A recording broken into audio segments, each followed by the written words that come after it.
ইসলামী ছাত্র শিবির এত ব্যয়বহুল আয়োজনের টাকা কোথা থেকে পায়? মানুষ কেন শিবির থেকে দূরে থাকতে বলে? টাকা আমরা আমাদের পকেটের টাকা দেই, একটা অংশ, এটা we are bound to pay. মাসের 1 তারিখে একটা প্রোগ্রাম হয় আমাদের, সেটাকে আমরা সদস্য যারা আমাদের সবচেয়ে বড় দায়িত্বে যারা থাকে এদেরকে সদস্য বৈঠক বলে। ওই বৈঠক 1 তারিখে হয়, বাধ্যতামূলক সবাইকে এই বৈঠকে এসে পকেটের টাকা দিয়ে আগে বাইতুল মাল দিয়ে এরপরে বৈঠকে ঢুকতে হয়। সে যদি 300 টাকা বাইতুল মাল মানে তার টিউশনি করে আয় করে, তাহলে সেখান থেকে 50 টাকা মিনিমাম 50 টাকা তাকে এখানে দিতে হয়।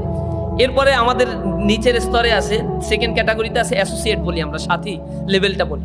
ওরাও এই 2 তারিখের বৈঠক হয়, 2 তারিখে বৈঠকে আসলে আগে পকেট থেকে টাকাটা দিয়ে নেয়, উইলিংলি দেয়। এটা এরকম না যে মানে না দিলে বৈঠকে ঢুকতেই পারবে না, কারো ইনকাম না থাকলে দেবে কোথা থেকে? যাদের ইনকাম আছে, আর সবারই ছাত্র শিবির যারা করে টিউশন করে ভালো ইনকাম করে। দ্বিতীয় ক্যাটাগরি হচ্ছে কর্মী, এখানে লক্ষ লক্ষ কর্মী আছে, তাদেরও বৈঠক হয় 3-4 তারিখের দিকে। ওই বৈঠকে আসলে তারাও আবার টাকা দেয় না, অনুমতি ছাড়া। মানে যা নিচে ওইভাবে রেখে দিতে হবে, খরচ করবে হচ্ছে আমি সভাপতি, আমার অনুমতি নিয়ে। আবার আমার কাছে টাকা থাকবে না, কিন্তু আমার এখতিয়ার আছে খরচ করার। এমন একটা জটিল সিস্টেম এখানে চলে। নিজ হাতে কোনো ভাউচারও করতে পারি না, 1 বছরের ভিতরে নিজ হাতে কোনো ভাউচার করতে পারি না। ভাউচার করার জন্য আলাদা লোক বলতে হয় যে এই জায়গায় এটা খরচ। আর যার হাতে টাকা থাকে সে নিজে আবার নিজে ইচ্ছা মতো খরচ করতে পারবে না, অনুমতি ছাড়া কোনো খরচ হবে না।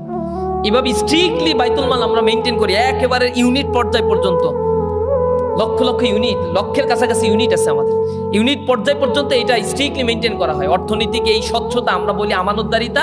যার আমানতদারিতা নাই তার ইমান নাই। এইখান থেকে তো আমার অনেক টাকা চলে আসে, এটার জন্য আমার আর কিছু করতে হয় না।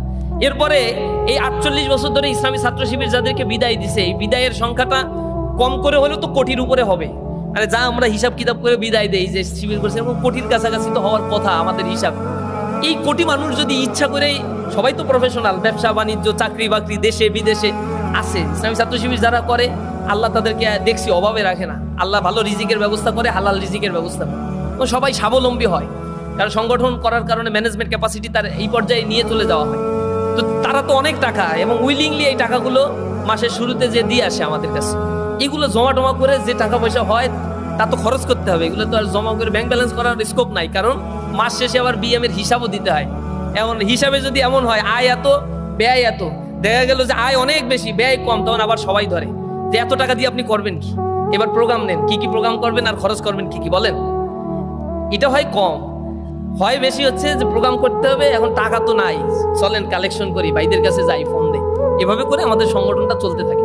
এই প্রোগ্রাম করার জন্য হয়তো অনেক টাকা কোনো জায়গা থেকে পায় নাই, কিন্তু প্রোগ্রামের নিয়াত করছে। আর বিভিন্ন সাবেক ভাইরা যারা এই বিশ্ববিদ্যালয়ে পড়াশোনা করে চাকরি বাকরি করতেছে, তাদেরকে ফোন দেওয়া শুরু করছে, তারা বিকাশে টাকা পাঠায় দিছে।